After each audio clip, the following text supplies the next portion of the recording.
Потом шайтан подобрался к ним обоим и сказал: он поклялся им: я желаю добра вам обоим. Говорю вам, ради вас стараюсь. Я забочусь о вас, я знаю, каково вам.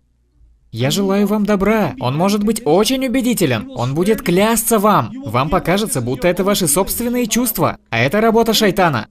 Он мастер убеждать. И это моя любимая особенность тактики шайтана. Если мы ее изучим...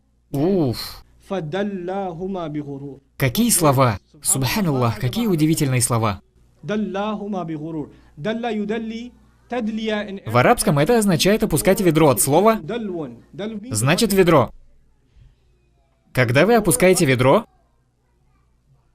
и также это слово означает, если в ведре у вас морковь или что-то еще, и вы пытаетесь поймать животное, привязав к ведру веревку. Животное подходит к ведру, вы его немного притягиваете, и еще немного, и еще. Животное постепенно приближается к вам, и вот вы его поймали. Это происходит быстро или постепенно? Постепенно. Или вытягиваете ведро из воды, быстро или постепенно? Шайтан постепенно обманул их. Это было не одно наущение. Он пришел, и пришел снова, и пришел снова, и пришел снова. Понемногу приближал их к дереву. Я приближу их к греху еще на один шаг. Буду тратить время. Времени у меня предостаточно. Мне же надо с ними расквитаться.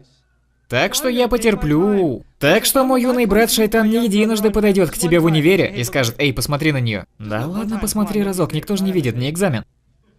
Да все нормально. Это же лабораторная по биологии. В конце концов, она твой напарник по лабораторной. Здесь-то уж она халяль. Все нормально. Да посмотри просто. А ты говоришь: нет, нет, шайтан, прекрати. Я ж твой друг, братан. Это же не харам, я тебе говорю. Сделаешь ей дауа. А, точно, дауа. Приятное с полезным. Круто. Он будет приходить и снова, пока не одолеет вас. Он не оставит вас, пока не одолеет. Если вы скажете «А'узу билляхи минаш шайтанир раджим», и он отступит и убежит, то он почешет свои ожоги и вернется за большим. Скажет: хорош. Чё творишь ты, я ж твой друг. Зачем так обжигаешь, дружище? Потом вместе погорим. То есть в таком плане.